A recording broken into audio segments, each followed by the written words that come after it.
నమస్తే, welcome to prime time debate. Vijayasai Reddy రాజకీయ సన్యాసం తీసుకొని వ్యవసాయం చేసుకుంటాను అని చెప్పిన విషయం మనందరికీ విదితమే.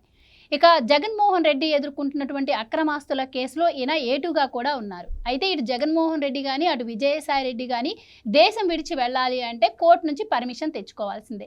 కానీ వీళ్ళు ఎన్నిసార్లు దేశం విడిచి వెళ్ళాలి అన్నా కూడా సిబిఐ కోర్టు ఎప్పుడు కూడా వ్యక్తిగత పూచీకత్తు ఇవ్వకపోయినా కూడా వీళ్ళకి పర్మిషన్ అయితే ఇస్తోంది. మరి మరోపక్క చూస్తే జగన్మోహన్ రెడ్డి అక్రమాస్తుల కేసు మాత్రం ఒక్క అడుగు కూడా ముందుకు పడట్లేదు. ఈ నేపథ్యంలో ప్రజలందరికి కూడా చాలా సందేహాలు ఈ కేసులపై కావచ్చు, అలాగే వీళ్ళ బిహేవియర్ పైన కావచ్చు ఉన్న నేపథ్యంలో అసలు మరి వీడికి వస్తున్నటువంటి పరిమితి ఆ కేసులో ఎందుకు ఉండట్లేదు, ఇలాంటి విషయాలు తెలుసుకుందాం ఈరోజు డిబేట్లో. మనతో పాటు డిబేట్లో పార్టిసిపేట్ చేసేందుకు స్టూడియోలో ఉన్నారు సీనియర్ జర్నలిస్ట్ సత్యమూర్తి గారు, అలాగే మరో సీనియర్ పొలిటికల్ అనలిస్ట్ అంకంరావు గారు. నమస్కారం సార్. నమస్కారం సార్. సార్ అంకంరావు గారు, మీరు చెప్పండి, ఇప్పుడు మనం చూసాం మొన్న జగన్మోహన్ రెడ్డి గారు కూడా లండన్ వెళ్ళాలి అని చెప్తే వ్యక్తిగత పూచీకత్తు అడిగింది. కానీ దానికి కూడా ఆయన కోర్టుకి వెళ్ళడానికి కానీ ఇష్టపడలేదు. అయినా సరే ఆయనకు పర్మిషన్ ఇచ్చింది. ఆయన లండన్ నుంచి వెళ్ళి రావడం కూడా జరుగుతోంది. మరోపక్క ఇప్పుడు విజయసాయి రెడ్డి గారు కూడా నార్వే, ఫ్రాన్స్ వెళ్ళడం కోసం కోర్టుకి వేసిన పిటిషన్లో ఆయనకు కూడా పర్మిషన్ ఇచ్చింది. సో ఎలా చూడొచ్చు అంటారు సార్? వీళ్ళకి వెళ్ళాల్సిన ప్రతిసారి పర్మిషన్లు ఇవ్వడం, ముందుగా అసలు వీళ్ళు బయట ఉంటేనే సాక్ష్యాలు తారుమారు చేస్తారు అని చెప్పి రఘురామకృష్ణరాజు గారు ఎంత పోరాడుతున్నా కూడాను వీళ్ళకి ఈ విధంగా పర్మిషన్స్ దొరకటం మీ అభిప్రాయం ఏంటి? అంటే రఘురామకృష్ణరాజు గారు కాదు కదా పోరాడాల్సింది, సిబిఐ వీళ్ళు బయట ఉంటే మామూలుగా సాక్ష్యాలను తారుమారు చేస్తారు, లేదంటే వాళ్ళని బెదిరిస్తున్నారు, ఫలానా కార్యక్రమం చేస్తున్నారని చెప్పని న్యాయస్థానానికి విన్నవించి వాళ్ళని ఎట్టి పరిస్థితుల్లో అవకాశం ఇవ్వద్దు, మీరు ఇంత నేరాలు చేశారు, ఆర్థిక ఉగ్రవాదులు వీళ్ళు అని చెప్పాల్సింది సిబిఐ వాళ్ళు. కానీ వాళ్ళు పోయినసారి కూడా న్యాయస్థానానికి సంబంధించి ఏంటి మీ సమాధానం అని అడిగితే మీ ఇష్టం అని చెప్పని న్యాయస్థానానికి విన్నవించుకున్నారు వాళ్ళు. అంటే ఇక్కడ ప్రతి వాళ్ళకి, అంటే కనీసం పేపర్ చదివే ప్రతి వాళ్ళకి, అలాగే వార్తలు చూసే ప్రతి వాళ్ళకి, రాజకీయాల మీద ఆసక్తి ఉన్న వాళ్ళందరికీ కూడా అర్థం కాని ప్రశ్న ఏంటంటే వీళ్ళకి మాత్రమే ఎందుకు ఇలాంటి అవకాశం కలుగజేస్తున్నారు. మామూలుగా ప్రపంచంలోనే 11 సంవత్సరాల పైన ఇలా వెలుసుబాటుతో తిరుగుతున్న వ్యక్తులు ఇంతవరకు ఎవరు లేరు ఆర్థిక నేరాలకు సంబంధించి. భారతదేశంలో అయితే వీళ్ళే మొట్టమొదటి కావచ్చు, లేకపోతే వీళ్ళే చివరాలు కూడా కావచ్చు, ఎందుకంటే పరిస్థితి చూస్తూ ఉంటే. మరి వీళ్ళ మీద ఇన్ని అభియోగాలు ఉన్నాయి. సహజంగానే వెలుసుబాటు ఎందుకు ఇస్తారు ఒక వ్యక్తికి? మామూలుగా అతను న్యాయస్థానాల ద్వారా నేను ఏమి ఇబ్బందులు పెట్టను, నాకు వేరే కార్యక్రమాలు ఏదైనా ఉన్నాయి, లేదంటే అభియోగాలు మోపేటువంటి సిబిఐ వాడు కావచ్చు, పోలీసులు కావచ్చు, సరిగ్గా పొందుపరిచి న్యాయస్థానం ముందు పెట్టనందువల్ల వాళ్ళకి వెలుసుబాటు ఇస్తూ ఉంటారు. వెలుసుబాటు ఇచ్చేటప్పుడు కొన్ని నిబంధనలు, కఠినమైన నిబంధనలు చెబుతూ ఉంటారు. ఎవరిని ప్రభావితం చేయకూడదు, ఎవరిని బెదిరించకూడదు, రాజ్యాంగాన్ని ధిక్కరించకూడదు, ఇవన్నీ కూడా వాళ్ళు చెప్తూ ఉంటారు కదా. మరి ఆ చెప్పిన సందర్భంలో ఈరోజు నిన్నగాక మొన్న జగన్మోహన్ రెడ్డి కావచ్చు, విజయసాయి రెడ్డి కావచ్చు, గత 2 నెలల లోపు కనుక మీరు కొన్ని కార్యక్రమాలు చూసుకుంటూ ఉంటే అధికారులను బెదిరించారు. అలాగే ముఖ్యమంత్రిని బెదిరించాడు విజయసాయి రెడ్డి. అన్నాడు కదా, మీరు బతికుంటే మళ్ళీ మీ అధికారంలోకి వస్తాం, అప్పటి వరకు మీరు బతికుంటే మిమ్మల్ని తీసుకొని కారాగారంలో పెడతామని చెప్పి చాలా స్పష్టంగా చెప్పాడు కదా. ఈయనైతే అధికారిని సుబ్బారాయుడు గారిని, ఎస్పీ గారిని, అలాగే మొన్న నాయక్ గారిని, ఇద్దరిని కూడా ఏ విధంగా బెదిరించాడో చూస్తూనే ఉన్నాం. అంటే ఏమీ లేని వాళ్ళకి బెదిరించే అవకాశం లేకపోయినా అధికారం వచ్చిన వాళ్ళు ఇంకా బెదిరించే అవకాశం ఎక్కువ ఉంటుంది కదా. ఇంత ఆర్థిక ఉగ్రవాదులు, దేశానికి చాలా ప్రమాదకారం, ఉగ్రవాదుల కంటే వీళ్ళే పెద్ద ఉగ్రవాదులు అని చెప్పని ఇదే న్యాయస్థానం చెప్పిన సందర్భాలు మనం 1-2 సందర్భాలు కూడా మనం గుర్తు చేసుకోవాలి.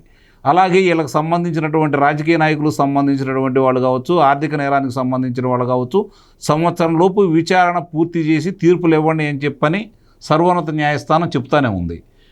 మాటల వరకే పరిమితం అయిపోతున్నాయి, కానీ వీళ్ళ కార్యక్రమాలు ఇలా జరుగుతూనే ఉన్నాయి. దీనికి ప్రతి వాళ్ళు కూడా, అంటే ఇప్పుడు నేను మాట్లాడానా, లేకపోతే సత్యమూర్తి గారు మాట్లాడినా, ఏదైనా న్యాయస్థానాలు ఇలా చేసినాయి అని చెప్పి కనుక ఏదైనా మాట్లాడితే వాళ్ళు ఎక్కడున్నారు పుట్టరని అంటున్నారు. కానీ వీళ్ళు ఏం చేస్తున్నా కూడా పట్టించుకోవట్లేదు. నిస్సందేహంగా ఇది 100% సిబిఐ వాళ్ళు, అలాగే న్యాయస్థానాలు కూడా కొన్ని, ఇప్పుడు ఎక్కడేదన్నా జరుగుతూ ఉంటే మామూలుగా వాళ్ళకేం సంబంధం ఉండా లేకపోయినా కూడా వాళ్ళు సుమోటోగా తీసుకొని చేస్తూ ఉన్నారు కదా కొన్ని కార్యక్రమాలకు సంబంధించి. వాళ్ళకి బాధ కలిగితే సుమోటాగా స్వీకరిస్తున్నారు కదా.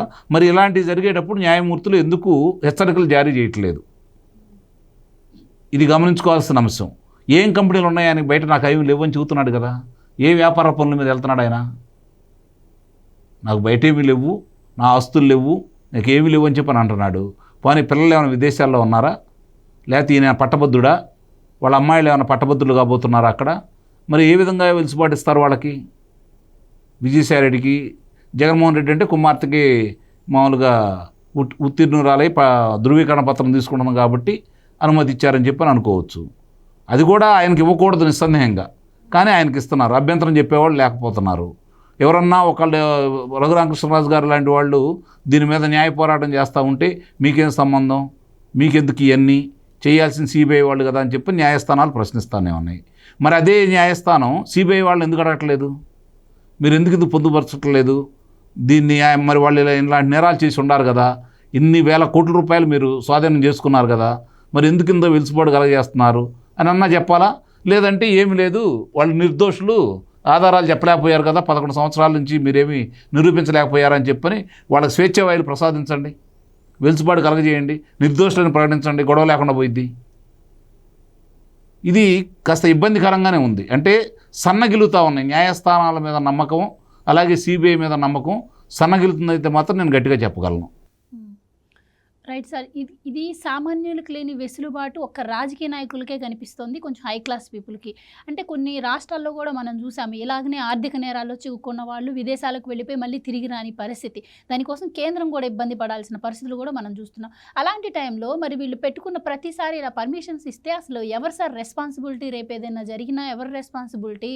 అసలు ఇలా పర్మిషన్స్ ఇవ్వడాన్ని ఎలా చూడొచ్చు అంటారు? ఇక్కడ మెయిన్గా మనం చూడాల్సింది ఏంటి అంటే,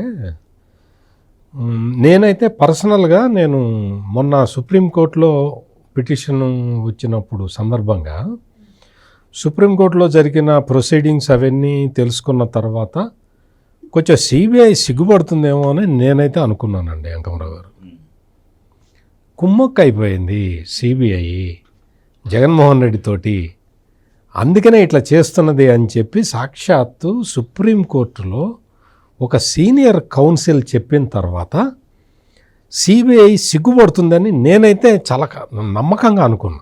కుమ్ముక్కైన తర్వాత సిగ్గు ఎగ్గులు ఆడుంటాయి సార్.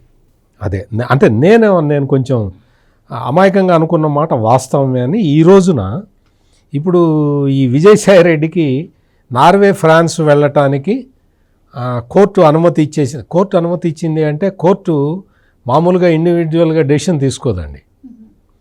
సిబిఐ వాళ్ళు ఖచ్చితంగా అడ్డుపడి ఇతను వెళ్ళటానికి వీల్లేదు అంటే సిబిఐ కోర్టు దాటిపోదు. సిబిఐ వాళ్ళు ఇచ్చే ఆర్గ్యుమెంట్ కనుక చాలా స్ట్రాంగ్గా పకడ్బందీగా ఉంటే సిబిఐ కోర్టు సిబిఐ నిర్ణయానికి వ్యతిరేకంగా 99% పోదు. సిబిఐ కోర్టు ఈ నార్వే పోతావా పో, ఫ్రాన్స్ పోతావా పో అని చెప్పింది అంటే సిబిఐకి కనీసం సుప్రీంకోర్టులో అసలు మామూలుగా it is a big blow to CBI. మొన్న సుప్రీంకోర్టులో జరిగిన ప్రొసీడింగ్స్ అన్నీ అంత దెబ్బ తగిలినా కానీ సిబిఐ వాళ్ళు ఈ విజయసాయి రెడ్డి విదేశీ పర్యటనని అడ్డుకోలేకపోయారు అంటే ఇక్కడ ఖచ్చితంగా మరి ఆ రోజున సుప్రీంకోర్టులో కౌన్సిల్ చెప్పింది మరి నిజమని అనుకోవాల్సిన పరిస్థితి అయితే ఉంది. జగన్మోహన్ రెడ్డి ఎప్పుడు అడిగితే అప్పుడు నేను కూతుర్ని చూడాలి, నాకు చాలా బెంగగా ఉంది అంటే వెళ్ళిపో అంటున్నారు. నువ్వు పోవటానికి నీకేమన్నా అభ్యంతరమా అని అడుగుతారు, న్యాయమూర్తి అడుగుతాడు, మీకేమన్నా అభ్యంతరం ఉందా అని.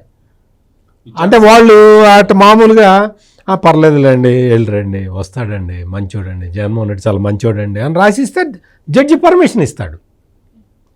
కాదండి, అక్కడ విజయ్ మాల్యా పోయాడు, ఆ లలిత్ మోడీ బారిపోయాడు, అతను బారిపోయాడు, ఇతను బారిపోయాడు, మనం అట్లా ఇవ్వకూడదండి అంటే జడ్జి ఇవ్వడు. ఇక్కడ ఖచ్చితంగా సిబిఐలో చాలా లోపాలు కనపడుతూ ఉన్నాయి. దేశంలో ఒక ప్రైమ్ ఇన్వెస్టిగేటివ్ ఏజెన్సీనే ఇంత లూజ్ నెట్టెడ్ ఆర్గ్యుమెంట్లు వినిపిస్తూ ఉంటే కోర్టులలో మరి విజయసాయిరెడ్డి పోతే ఇప్పుడు విజయసాయిరెడ్డికి ఆయన ఏంటి ఇప్పుడు కనీసం రాజ్యసభ సభ్యుడు కూడా కాదు.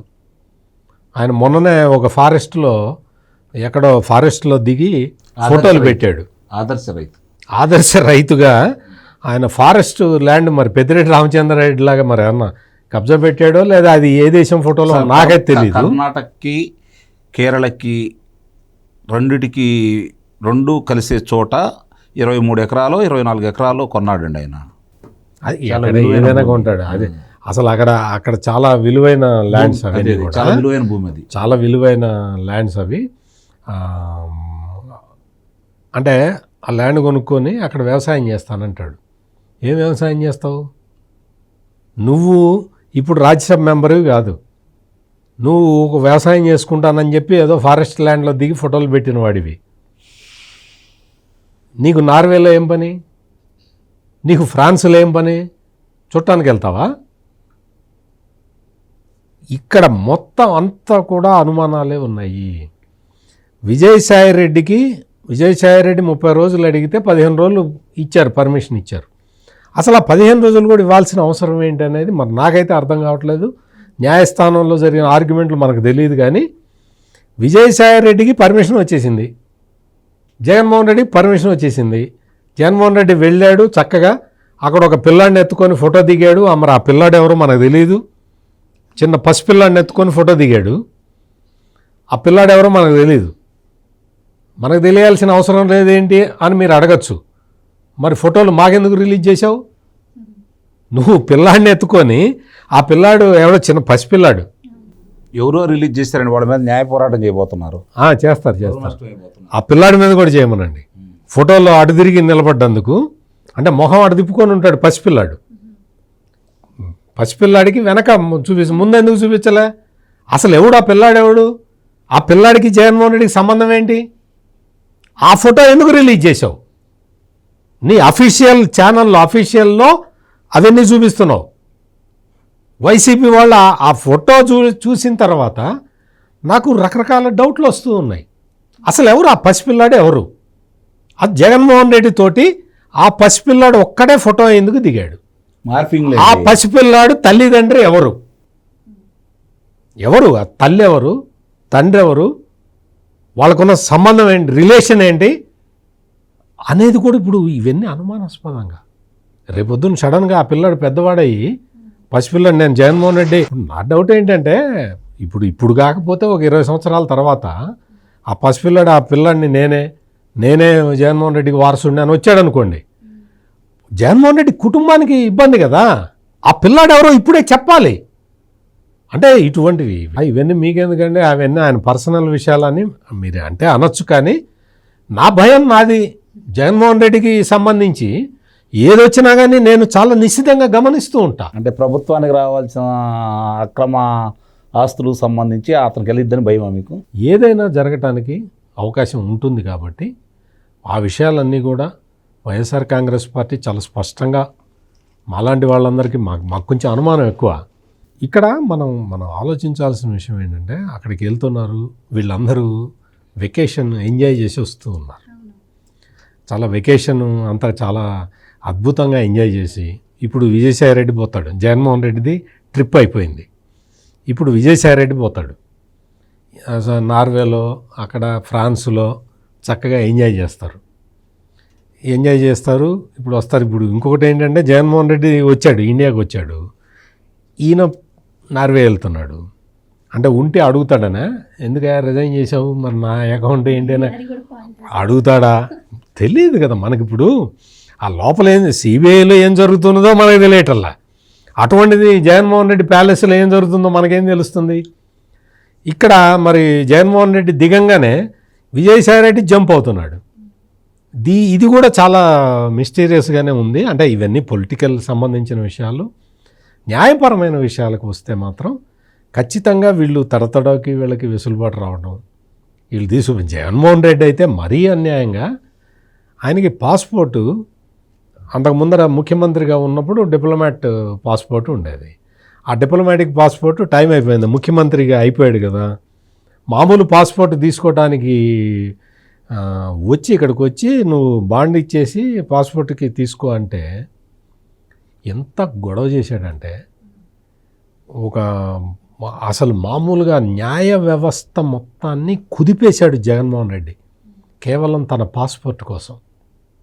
తన పాస్పోర్ట్ని ఇచ్చేయండి, మూడు సంవత్సరాలకి ఇచ్చేయండి అని చెప్పి కోర్టు చెబితే నువ్వు అసలు నేను అక్కడికి రాను, పాస్పోర్ట్ ఆఫీస్కి నేను రాను, నేను పూచీకత్తు ఇవ్వను, నాకు 3 సంవత్సరాలు కాదు, నేను కోరినంత కాలంగా 5 సంవత్సరాలు కావాలి. జగన్మోహన్ రెడ్డి డిమాండ్లన్నీ ఒప్పుకొని జగన్మోహన్ రెడ్డికి పాస్పోర్ట్ ఇచ్చేశారు. మరి మనం ఎవరిని అనాలి? ఏ కోర్టును అనాలి? ఏ అడ్వకేట్ని అనాలి? ఈ తీర్పు చెప్పింది ఎవరు? ఏంటి కథ? అసలు ఇదేంటి? నీకు డిప్లొమాటిక్ పాస్పోర్ట్ ఉన్నది నిన్నటి వరకు, అది ఇప్పుడు లేదు. నువ్వు డిప్లొమాట్ అంటే ముఖ్యమంత్రిగా ఉన్నంతకాలం నీకు ఒక పాస్పోర్టు, వీసా, దాని పర్పస్ వేరు ఉంటుంది, దానికి పద్ధతి వేరు ఉంటుంది, అది ఇస్తారు. నువ్వు అవి ఏవి కాకపోయినా కానీ నువ్వు అక్కడికి వెళ్ళి డిపోజిషన్ ఇవ్వకుండా, ఎటువంటి సెక్యూరిటీ చెక్ షూరిటీలు అవి పెట్టకుండా నీ పాస్పోర్ట్ నీకు వచ్చింది, నీ వీసా నీకు వచ్చింది, నీ కోర్టు పర్మిషన్ ఇచ్చింది, నువ్వు చక్కగా వెళ్ళావు, ఒక చిన్న పిల్లగాడితో ఫోటో దిగావు, ఇక్కడికి వచ్చేసావు. మీ పిల్లగాడిని వదిలిపెట్టట్లేరు మీరు. అంటే ఆ పిల్లాడు ఎవరు అనేది నాకు ఎందుకు, ఆ పిల్లాడు అటు తిరిగి ఎందుకున్నాడు, ఇటు తిరిగి ఎందుకు లేదు? మార్ఫింగ్ చేశారండి. మామూలుగా ఏంటి అంటే ఇప్పుడు జగన్మోహన్ రెడ్డి మీద అభిమానంతో ఎవరన్నా పిల్లగాడిని తీసుకెళ్ళి అన్న పిల్లాడికి పేరు పెట్టన్నా అంటే పెట్టాడు కదా, దేవుడు అని పెట్టాడు. వాడు చచ్చిపోయింటాడు ఈ వాటికి, ఆ పేరు పిలిపించుకొని వాడికి చిరాకు పుట్టి జీవితం మీద వాడికి విరక్తి పుట్టి ఉంటుంది ఆ దేవుడికి. ఇక్కడ ఈ పిల్లవాడిని మామూలుగా ఇటు తిప్పి ఫోటో తీయించుకుంటారు కదా, తల్లిదండ్రి పక్కన ఉంటారు, ఓకే, తల్లికి తండ్రికి సిగ్గు అనుకో, జగన్మోహన్ రెడ్డి పక్కన మనమే నిలబడతాము, పిల్లాడిని ఇచ్చి తీద్దాం అనుకుంటే పిల్లాడిని ఇటు తిప్పుతారు. పిల్లాడికి సిగ్గేసిందండి, పిల్లాడికి సిగ్గేయచ్చు. పిల్లాడి మొహం తిప్పి ఇటు జగన్మోహన్ రెడ్డి గారు ఇటు ముద్దు చేస్తున్నప్పుడు ఫోటో తీయించుకుంటారు. కానీ పిల్లవాడు అటు తిరిగి ఎందుకున్నాడు అనేది నాకున్న ప్రధానమైన సమస్య. నాకు అసలు ఆ సమస్య నుంచి నేను 10 రోజుల నుంచి నేను బయటపడలేకపోతున్నాను. రోజు పొద్దున్నే కాఫీ తాగలేకపోతున్నాను. అంతర్జాతీయ న్యాయస్థానాన్ని ఆశ్రయించారు. ఇటువంటి ఆ ఫోటో అసలు ఎందుకు రిలీజ్ చేసింది? అసలు వైఎస్ఆర్ కాంగ్రెస్ పార్టీ ఆ ఫోటోని ఎందుకు రిలీజ్ చేసింది? జగనన్న అభిమానులందరూ అన్నా నువ్వు ఎక్కడున్నా నువ్వు తురుంఖాను అన్నా, నువ్వు సూపర్ అన్నా, నువ్వు అదన్నా, నువ్వు మామయ్యవన్నా, మొత్తం ప్రపంచంలో ఉన్న పిల్లలందరికీ నువ్వు మామయ్యవన్నా అని ఇటువంటి ఎలివేషన్లు ఎందుకు? అసలు ఆ పిల్లగాడేవాడు, ఆడి ముఖం ఇటు ఎందుకు తిప్పలేదు అనేవి ప్రధానమైన ప్రశ్నలు. ఇటువంటివన్నీ కూడా జగన్మోహన్ రెడ్డి మరి ఆయన ప్రజానాయకుడు కాబట్టి ఆయన వచ్చి సమాధానం చెప్పాల్సిన అవసరం ఉంది. ఇక్కడ సిబిఐ మనకి చెప్పాల్సింది ఏంటి అంటే, ఇంత ఉదారంగా ఎందుకు ఉంటున్నారు అంటే, ఆర్థిక నేరాలు ఇందాక అంకమరావు గారు చెప్పింది ఏంటంటే, వీళ్ళు తీవ్రవాదుల కన్నా ప్రమాదస్తులు అని కదా చెప్పింది సుప్రీంకోర్టు. ఆర్థిక నేరస్తులు ఉగ్రవాదుల కన్నా తీవ్రవాదుల కన్నా ప్రమాదకరమైన వ్యక్తులు అని సుప్రీంకోర్టు వ్యాఖ్యానించినప్పుడు ఈ తీవ్రవాదులతో చతురాడతావేంటి నువ్వు? ఈ తీవ్రవాదుల్ని, ఈ ఉగ్రవాదుల్ని ఎందుకు కంట్రోల్ చేయలేకపోతున్నావు?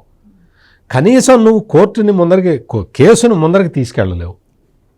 కనీసం వీళ్ళ విదేశీ పర్యటనలు కూడా ఎందుకు అడ్డుకోలేకపోతున్నావు అనేది ఇక్కడ చాలా ప్రధానమైన ప్రశ్న. దీని మీద సిబిఐకి సంబంధించిన ఆఫీసర్ల మీద చాలా డౌట్లు వస్తూ ఉన్నాయి. ఇక్కడ సుప్రీంకోర్టులో చెప్పిన తర్వాత కూడా, సుప్రీంకోర్టులో సిబిఐ వ్యవహార శైలి మీద అంత తీవ్రమైన వ్యాఖ్యలు వచ్చిన తర్వాత కూడా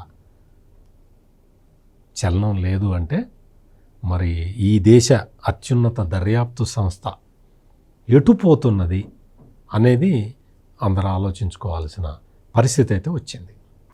రైట్ సార్, ఈ అక్రమాస్తుల కేసు ఏదైతే ఉందో దీనిపైన ఉన్నటువంటి బెయిల్ను రద్దు చేయాలి, అలాగే దీన్ని వేరే రాష్ట్రానికి బదిలీ చేయాలని చెప్పి రఘురామకృష్ణరాజు గారు పిటిషన్ వేయడం జరిగింది. కానీ ఇక్కడ బెయిల్ని అయితే రద్దు చేయం, వేరే రాష్ట్రానికి బదిలీ చేయం అని చెప్పి రోజువారీ విచారణ మాత్రం జరగాలి అని చెప్పి కూడా కోర్టు ఆదేశించిన నేపథ్యంలో ఇప్పుడు మరి జగన్మోహన్ రెడ్డి గారు లండన్ నుంచి వచ్చారు. మరి అదే కేసులో ఆరోపణలు ఎదుర్కొంటున్నటువంటి A2గా ఉన్న విజయసాయిరెడ్డి ఏమో విదేశాలకు వెళ్ళిపోయారు. అంటే ఇక్కడ చూస్తే ఏమర్థమవుతుంది సార్, అంటే మరి ఇప్పటి వరకు సార్ అన్నట్టు సిబిఐ మీద వస్తున్నటువంటి ఈ ఆరోపణలు ఏవైతే ఉన్నాయో అవి నిజమే అంటారా? ఎందుకంటే అసలు ఈ కేసుని మరి ముందుకు తీసుకెళ్లే ఉద్దేశం సిబిఐకి ఎక్కడ ఉన్నట్టయితే కనిపించట్లేదు. మీ అభిప్రాయం ఏంటి? నిస్సందేహంగా సిబిఐ వాళ్ళలో సత్యమూర్తి గారు చెప్పినట్టు వాళ్ళ అంటే సిబిఐ ఎవరి చేతుల్లో ఉంది? సిబిఐ స్వతంత్రంగా పనిచేయాల్సిన సంస్థ. దాన్ని నియంత్రిస్తుంది ఎవరు? ఇది కొంచెం ఆలోచించుకోవాల్సిన విషయం. ఎందుకంటే వీళ్ళకే అవకాశాలు ఎందుకు వస్తున్నాయి?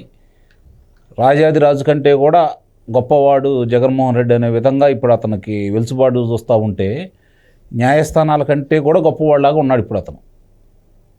ఎందుకంటే న్యాయస్థానాలు దాని గురించి అతని గురించి ప్రత్యేకంగా మాట్లాడుకునే సమయం వెచ్చించి మాట్లాడుకుంటూ ఉన్నారు అతని గురించి.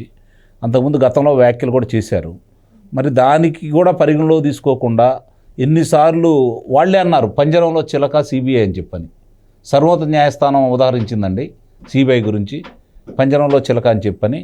అయినా కూడా వాళ్ళు ఏమీ పట్టనట్టుగా ఈ విధంగా చేస్తున్నారు అంటే మాత్రం నిస్సందేహంగా జగన్మోహన్ రెడ్డి సిబిఐ మాత్రం కుమ్ముక్కయ్యారండి. అందులో అనుమానం కూడా జరగాల్సిన అవసరం ఉంది. మరి జగన్మోహన్ రెడ్డి గారు హాజరవుతారంటారా? అసలు ఎందుకు అవుతాడు? కాడు. అడిగేవాళ్ళు ఎవరు?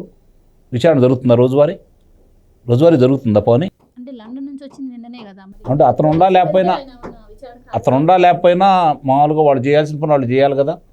తాకీదులు అయితే ఇవ్వాలి కదా. మరి ఏమీ లేకుండా జరుగుతున్నాయి అంటే ఇప్పుడు ఆయన వెళ్తున్నాడు విజయసాయిరెడ్డి వెళ్ళాడు అనుకోండి, అప్పుడు ఎవరు విజయసాయిరెడ్డి స్థానంలో ఎవరు నుంచో పెడతారు? సజ్జల రామ్ గారు. అంతే కదా. అంటే వాళ్ళు దీన్ని కలయాపం చేయడం కోసం వాళ్ళు సర్వోన్నత న్యాయస్థానానికి సవాల్ విసురుతున్నారు. న్యాయ వ్యవస్థ అదే సుప్రీంకోర్టుకే కాకుండా అసలు భారతదేశంలో అమల్లో ఉన్న చట్టాలకే వీళ్ళు సవాల్ చేస్తున్నారు. ఒక కేసులో కూడా కాదు, ఆయన ఏవైతే ఆయన పెట్టిన కేసులో ఆయన ఎదుర్కొంటున్నటువంటి మొత్తం అన్నిటి మీద అసలు భారత న్యాయ సంహితకి సవాల్ విసురుతున్నాడు ఈ జగన్మోహన్ రెడ్డి. ఇది గమనించుకోవాలి ముందుగా. ఇప్పుడు వాళ్ళ వరకు వాళ్ళు చెప్తానే ఉన్నారు, సర్వోన్నత న్యాయస్థానంలో ఎవరైతే న్యాయమూర్తి ఉన్నారో ఆయన చెబుతూ ఉన్నారు. కానీ దాని ఆచరణ మాత్రం ఎక్కడ జరగట్లేదు. కానీ దాన్ని వాళ్ళు సమీక్షిస్తున్నారంటే అది కూడా జరగట్లేదు. మాటల వరకే పరిమితం అయిపోతుంది తప్ప చర్యలు లేవు. ఇప్పుడు మొన్న ఎప్పుడైతే ట్రంప్ అధ్యక్షుడిగా ఎన్నికయ్యాడో ఆయన కొన్ని నిబంధనలు తీసుకుని వచ్చాడు, కొన్నిటిని రద్దు చేశాడు. రద్దు చేసినప్పుడు 22 న్యాయస్థానాలు, అక్కడ అమెరికాలో ఉన్నటువంటి 22 న్యాయస్థానాలు అతను తప్పుపట్టినాయి, ట్రంప్నే తప్పుపట్టినాయి, అమెరికా అధ్యక్షుడిని తప్పుపట్టినాయి అంటే ఉన్నాయని చెప్పారు. అంతే, అంత న్యాయస్థానాలకి అంత పవర్ అనేది ఉంటుంది. వాళ్ళు స్వతంత్ర సంస్థలు అవి. వాళ్ళు ఎవరికంటే వాళ్ళు నియమించేది ఎవరు? కొలీజియం, రాష్ట్రపతి గారు అంతిమంగా. మరి అలాంటి స్వతంత్ర సంస్థల్లోనే వీళ్ళు దర్యాప్తు సంస్థలు సహకరిస్తేనే కదా సత్యమూర్తి గారు చెప్పినట్టు కళ్ళ ముందు వాళ్ళకి తెలిసినా, కళ్ళ ముందు పలానా వ్యక్తి హత్య చేశాడని తెలిసినా దానికి సాక్ష్యాధారాలు లేకపోతే వాళ్ళు ఏమీ చేయలేరు. ఒక న్యాయమూర్తి అన్నాడు, నాకు ఇప్పటికీ బాగా గుర్తండి, ఆయన న్యాయమూర్తి పదవీ విరమణ చేసిన తర్వాత ఒక మాట అన్నాడు, తర్వాత దాన్ని చిత్రాల్లో కూడా పొందుపరిచారు. ఏమన్నాడంటే ఏదైనా సరే ఒక అభియోగంతో వాళ్ళ ముందుకు వచ్చినప్పుడు అతను నేరం చేశాడా లేదని వాళ్ళకి క్షుణ్ణంగా తెలిసిద్ది, నేరం చేశాడని చెప్పి. కానీ ఆధారాలు లేనప్పుడు ఎవరన్నా ఒక్కసారి వచ్చి ఇదిగో ఇతను ఈ పని చేశాడని చెప్పని న్యాయస్థానం ముందు చెబుతారేమో అనే ఆశ కొద్దీ వాయిదాల మీద వాయిదాలు వేస్తూ ఉంటారట. వాళ్ళకి తెలిసిన తర్వాత ఆధారాలు ఉండగానే ఎమ్మన్నే తీర్పిస్తారు, శిక్షలు వేస్తారు. కానీ వాళ్ళకి తెలిసిన తర్వాత ఇతను తప్పించుకోకూడదన్న ఉద్దేశంతో ఏదో ఒక మూల ఎవరో ఒకళ్ళు వస్తారో, అసహనం వ్యక్తం చేసేవాళ్ళు ఒకళ్ళన్నా వచ్చేసి దీని గురించి చెబుతారేమో, ఆధారాలు చూపిస్తారేమో, అప్పుడు శిక్ష వేయచ్చు కదా. మాకు తెలిసినా కూడా మా అంతరాత్మ ప్రకారం కాకుండా మాకు దగ్గరకు వచ్చినటువంటి ఆధారాల ప్రకారం మాత్రమే నేను తీర్పు ఇవ్వాలి అని చెప్పని వాళ్ళు కావాలని చెప్పని కాలయాపన చేస్తున్నారని చెప్పని స్వయంగా ఒక న్యాయమూర్తి గారే చెప్పడం కూడా జరిగింది. అంటే ఇప్పుడు ఇక్కడ న్యాయ వ్యవస్థ అంటే న్యాయమూర్తులు అంత సెన్సిటివ్గా ఆలోచిస్తున్నా కానీ ఇక్కడ న్యాయం జరగట్లేదు. అది ప్రధానమైన నిస్సందేహంగా అదే చెప్పబోతున్నాను. ఇప్పుడు వాళ్ళు అన్ని విషయాలు క్షుణ్ణంగా తెలిసి వాళ్ళే చేశారు, వాళ్ళని కాపాడుతున్నారు, అధికారులు కాపాడుతున్నారో లేకపోతే ప్రజాప్రతినిధులు కాపాడుతున్నారో ఇవన్నీ సంగతి తెలిసినా కూడా వాళ్ళని పిలిచి మీరు ఎందుకు చేస్తున్నారని అడిగే హక్కు వాళ్ళకి లేకుండా పోతుంది. మరి అలాంటప్పుడు ఎవరు ముందుకు వచ్చి చేయాలి? ఇది ప్రజలు, దానికి సంబంధించిన వాళ్ళు ప్రజలు చేయాలి, దర్యాప్తు సంస్థలు దాన్ని నిగ్గుదేల్చాల్సింది. కానీ ఇక్కడ దర్యాప్తు సంస్థలు అమ్ముడుపోతా ఉన్నాయి, ప్రజలు భయపడిపోతూ ఉన్నారు. ప్రజలు ఎందుకు భయపడతా ఉన్నారు? సరైన విధంగా ఏదన్నా ఉండా కూడా వచ్చి చెబితే వాళ్ళకి శిక్షలు పడుతున్నాయి తప్ప నేరస్తులు తప్పించుకోని వెళుతూనే ఉన్నారు. మరి అన్నప్పుడు ప్రజలు భయపడిపోయి వాళ్ళు కూడా ముందుకు రావట్లేదు, వాళ్ళకి భరోసా లేకుండా పోయింది. ముఖ్యంగా గమనించుకోవాల్సిన అంశం ఏంటంటే భరోసా లేకుండా పోయింది ప్రజలకి. ఈరోజు న్యాయస్థానం తీర్పులు అంటే మామూలుగా ఇలాంటి వాళ్ళని తీసి పక్కన పడేస్తే ఏదన్నా జేబులు కొట్టేసిన దానికో, లేకపోతే పొలంకాడ తగువులకు సంబంధించిందో, లేకపోతే వేరే చిన్న చిన్న కార్యక్రమాలకు సంబంధించి జేబు కొట్టేసిన దానికో సంబంధించినటువంటి అభియోగాలు ఎదుర్కొని కారాగారంలో ఉన్న వాళ్ళు వాళ్ళ ఆర్థిక స్తోమతను బట్టి న్యాయవాదులను పెట్టుకొని వాదించే అవకాశం లేని వాళ్ళు, తెలియని వాళ్ళు ఇంకా కొన్ని సంవత్సరాల నుంచి కారాగారంలో మగ్గిపోతూనే ఉన్నారు. వాళ్ళ గురించి పట్టించుకునే వాళ్ళు ఎవరూ లేరు. కానీ వీళ్ళకి చూడండి ఎలాంటి అవకాశాలు కలగజేస్తున్నారు. అంటే ఏంటి? ధనం ఉందనే వీళ్ళ దగ్గర? ఎలాంటి చట్టాలు? అదే కదా, డబ్బుంటే సరిపోతుందా? భారతదేశంలో డబ్బున్న వాళ్ళకి ఏదైనా చెల్లుబాటు అవుతుందా అంటే అవుతుందనేది ఇలాంటి వాళ్ళని చూస్తే మనకు కనపడతానే ఉంది. ఎక్కడికో పోవాల్సిన పని లేదు, మనం కళ్ళ ముందు చాలా స్పష్టంగా కనపడతానే ఉంది. ఈరోజు అసలు ఒక వ్యక్తికి న్యాయస్థానాలకు సంబంధించినంత వరకు వాళ్ళ మీద అభియోగాలు మోపి ఈ విధంగా చేస్తే వాళ్ళు అత్యున్నత పదవుల్లో కూర్చోబెట్టే అవకాశం ఈరోజు రాజ్యాంగంలో ఉన్న పొరపాట్లండి, నిస్సందేహంగా చెబుతున్నాను నేను. ఆ పొరపాట్ల వల్ల కదా ఇలా జరుగుతూ ఉంది. ఒక అధ్యాపకుడు ఆయన దానికి సెలెక్ట్ కావాలి అంటే ఎన్ని పరీక్షలు నిర్వహించాలి, ఎంతమంది దగ్గర వాళ్ళు ఇచ్చే ప్రశ్నలకు సమాధానాలు చెప్పి ముందుకెళ్ళాలి. అలాగే ఒక ఐఏఎస్ ఆఫీసర్ను, ఒక ఐపీఎస్ ఆఫీసర్కు సెలెక్ట్ కావాలి అంటే వాళ్ళ కుటుంబ నేపథ్యాన్ని గురించి ఆలోచిస్తారు. వాళ్ళ కుటుంబంలో ఎలాంటి నేర చరిత్ర లేకపోతే తప్ప వాళ్ళకి అవకాశం ఇవ్వరు. మరి అలాంటిది ఈరోజు ఇలాంటి వాళ్ళకి ఈ అవకాశాలు ఎందుకు కలగజేస్తున్నారు?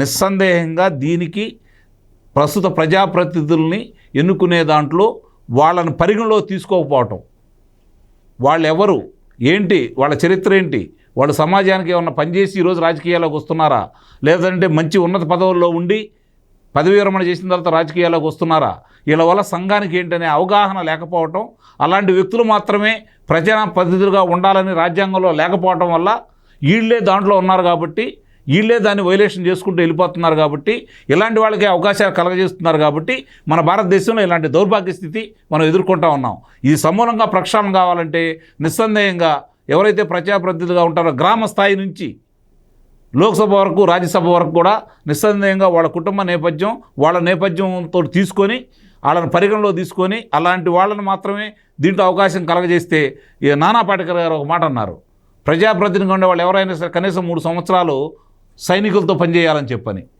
అలాంటి ఏదైనా నిబంధనలు తీసుకురావాలి. స్వచ్ఛంద సంస్థలు నిర్వహించిన వాళ్ళన్నా కావాలి, లేకపోతే ఉన్నతంగా ఉండి పదవి బాధ్యతలు నిర్వహించిన వాళ్ళు కావాలి. అలాంటి వాళ్ళని తీసుకొస్తే తప్ప ఇది సమూలంగా ప్రక్షాళన కాదని అయితే మాత్రం నేను భావిస్తూనే ఉన్నాను. అయితే ఈ కేసు విచారణ ఏదైతే ఉందో దీంట్లో చాలా అనుమానాలు ఉన్నాయి సార్. ఫస్ట్ ఒకటి, కేసు ఫైనల్కి వస్తుంది అన్న టైంలో జడ్జిలు మారిపోవడం ఒకటి, ఇంకొకటి డిశ్చార్జ్ పిటిషన్స్. ఈ రెండింటి వల్ల చాలా లేట్ అవుతూ వస్తుంది. అండ్ సార్ అన్నట్టు ప్రజాప్రతినిధులకు ఉండాల్సిన పర్మిషన్స్ తీసి పక్కన పెడితే అవి ఎలాగూ ఈ కాలంలో అమలయ్యే విషయాలు కాదు. కానీ ఈ ప్రజాప్రతినిధుల మీద ఉన్నటువంటి కేసులు త్వరితగతిన పూర్తి చేయాలి, ఫాస్ట్ ట్రాక్ కోర్టులు పెట్టాను సుప్రీంకోర్టు చెప్పింది. అది ఎక్కడా జరగట్లేదు. అలా జరగకపోవడం వల్ల ఈ నేరారోపణలు ఎదుర్కొంటున్న వాళ్ళే మళ్ళీ మళ్ళీ ప్రజాప్రతినిధులుగా మారుతున్నారు. దానివల్ల ప్రజలకే తప్పించి వాళ్ళకేం లాస్ ఉండదు. సో ఎక్కడ చేంజ్ అవ్వాలంటారు? ఈ కేసు తుది దశకు రావాలంటే మార్పు ఎక్కడ మొదలవ్వాలంటారు? ఎవరు దీనికి అడ్డుపడుతున్నారు? అంటే ఇది చాలా పెద్ద క్వశ్చన్. దీనికి మనం సమాధానం చెప్పలేము. కానీ మెయిన్గా ఏంటి అంటే ప్రస్తుత పరిస్థితుల్లో జగన్మోహన్ రెడ్డి కేసుకి సంబంధించి వరకు చూస్తే ఈ మనకి చట్టంలో కల్పించిన కొన్ని ప్రొవిజన్స్ తోటి అతను డిశ్చార్జ్ పిటిషన్ల గేమ్ మొదలుపెట్టాడు, సక్సెస్ఫుల్గా ఆడుతున్నాడు. ఇంకా మామూలు ఇంకా లోతుకు వెళ్తే మనం డైలీ దాని విచారణ జరగాలి అన్నా కానీ, రోజువారీ విచారణ అటువంటివన్నా ఏదన్నా కానీ సెకండ్ టైం దాని మీద ఇంప్లిమెంట్ కావట్లేదు. ఎక్కడ కావట్లేదు, ఎందుకు కావట్లేదు, ఏంటి అనేది అది మరి న్యాయ నిపుణులు చాలామంది ఉంటారు కదా, వాళ్ళు చెప్పాలి. చాలా కేసులు ఈ మధ్య చూస్తున్నాం కదా, సుప్రీంకోర్టుకి చాలా కేసులు పోతూ ఉన్నాయి. ఎట్లా పోతున్నాయో తెలియదు, ఎట్లా లిస్ట్ అవుతున్నాయో తెలియదు. సుప్రీంకోర్టు జడ్జీలు చివాట్లు పెడుతున్నారు. అసలు ఒకతను విజయబాబు అని తెలుగు అధికార భాషా సంఘం అధ్యక్షుడిగా జగన్మోహన్ రెడ్డి టైంలో పనిచేశాడు. హైకోర్టుకి వెళ్తే వాళ్ళు తిట్టి 50,000 జరిమానా వేశారు. ఏంటి, ఆయన అధికార భాషా సంఘం అధ్యక్షుడిగా పనిచేసిన వ్యక్తి వేసిన పిటిషన్ ఏంటి అంటే, సోషల్ మీడియా కేసుల పేరుతో చాలామందిని వేధిస్తున్నారు, అసలు ఈ సోషల్ మీడియా వీళ్ళ మీద కేసులు పెట్టద్దు, ఆ కేసులన్నీ ఎత్తేయించండి అని అడిగాడు. అట్లా అడుగుతారా? అడిగాడు. అట్లాగే నిన్న మొన్న సుప్రీంకోర్టులో మనం చూసాం. సుప్రీంకోర్టులో ఒక జర్నలిస్ట్ వెళ్ళాడు, చంద్రబాబు నాయుడు మీద ఉన్న కేసులన్నీ సిబిఐకి వేయాలి, సిబిఐకి ఇప్పుడు స్టేట్ గవర్నమెంట్లో ఆయనే అధికారంలో ఉన్నాడు అని వెళ్తే కోర్టు వాళ్ళు తిట్టి పంపించారు. తిట్టి విత్డ్రా చేసుకుంటావా, నీకు ఫైన్ వేయమంటావా అని తిట్టి పంపించారు. ఇంకొక ఆయన నిన్న మొన్న ఒక అడ్వకేట్ వెళ్ళాడు, ఆ సుప్రీంకోర్టు బూతులు తిట్టి పంపించింది. అంటే నేను ఈ ఎగ్జాంపుల్స్ ఎందుకు చెప్తున్నానంటే, కోర్టు దగ్గరికి కూడా, అంటే న్యాయమూర్తులకు కూడా తెలియకుండా అసలు ఈ కేసులు ఎట్లా లిస్ట్ అవుతున్నాయి, వాళ్ళ దగ్గరికి ఎట్లా విచారణకి ఎట్లా వెళ్ళిపోతున్నాయి. కొన్ని వేల కోట్లు లక్షల కేసులు పెండింగ్లో ఉంటే ఈ పిటిషన్లన్నీ ఎట్లా వెళ్ళిపోతాయి, డైరెక్ట్గా సుప్రీంకోర్టుకి ఎట్లా వెళ్తున్నాయి. సుప్రీంకోర్టు అడుగుతుంది, మీ హైకోర్టు ఉంది కదా, మీరు అక్కడికి వెళ్ళండి, మీరు హైకోర్టుకి వెళ్లకుండా మా దగ్గరికి ఎందుకు వస్తున్నారని సుప్రీంకోర్టే మొత్తుకునే స్థితికి ఎందుకు వచ్చింది, జగన్మోహన్ రెడ్డి ఎట్లా తెచ్చాడు. ఇదంతా కూడా జగన్మోహన్ రెడ్డి మొత్తం న్యాయ వ్యవస్థ మొత్తంతో ఫుట్బాల్ ఆడుకుంటున్నాడు ఈ జగన్మోహన్ రెడ్డి. అసలు ఈ కేసులో అక్కడ దాకా ఎట్లా వెళ్తే జడ్జీలకే అర్థం కావట్లేదు, ఎట్లా వస్తున్నాయి. తీయంగానే ఇది వస్తుంది జగన్మోహన్ రెడ్డి కేసు. అంటే జగన్మోహన్ రెడ్డి కేసు అంటే జగన్మోహన్ రెడ్డిగా ఎవడో పంపిస్తాడు, ఆడొస్తాడు, నేను ప్రముఖ జర్నలిస్ట్ అండి అని వస్తాడు ఒక ఆయన, వచ్చి వెళ్ళి ఈ కేసులన్నీ చంద్రబాబు కేసులన్నీ సిబిఐకి ఇవ్వాలి, నీకేం సంబంధం అని అడిగింది కోర్టు. అంటే జర్నలిస్టు ఒక అడ్వకేట్ పేరుతోటి పోయాడు, ఇంకొక ఆయన చెప్పా కదా అధికార భాషా సంఘం. ఇట్లా వీళ్ళు ఎట్లా వెళ్తున్నారు. ఆ రఘురామకృష్ణరాజు కేసులో ఆ విజయపాలు సుప్రీంకోర్టు దాకా 2 సార్లు పోయాడు. 2 సార్లు పోయి ఆ పెద్ద అసలు గంటకి కోట్ల రూపాయలు తీసుకునే అడ్వకేట్లను పెట్టేసుకుంటున్నాడు. ఎట్లా పెడతారు అసలు, ఎట్లా పెట్టుకుంటాడు అతను రిటైర్డ్ పోలీస్ ఆఫీసరు, అతను పెన్షన్ ఎంత, అతను అడ్వకేట్కి ఇచ్చిన ఫీజు ఎంత, దాని కథ ఏంటి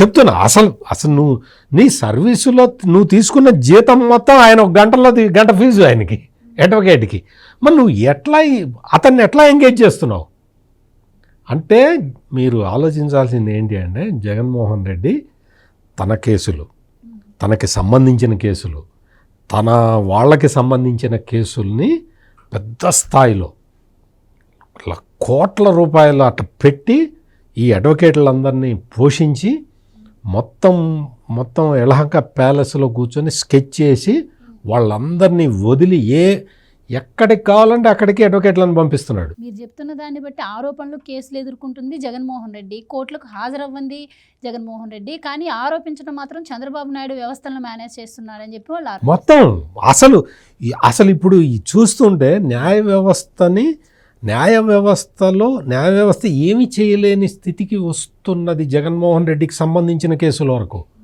మిగిలిన కేసుల్లో కోర్టు చాలా పకడ్బందీగా ఉంది, పవర్ఫుల్గా ఉంది, కోర్టు చాలా జడ్జిమెంట్లు ఇస్తూ ఉన్నది, న్యాయమూర్తులు నిష్పక్షపాతంగా చాలా జడ్జిమెంట్లు ఇస్తున్నారు, ఎక్సెప్ట్ జగన్మోహన్ రెడ్డి కేసులు.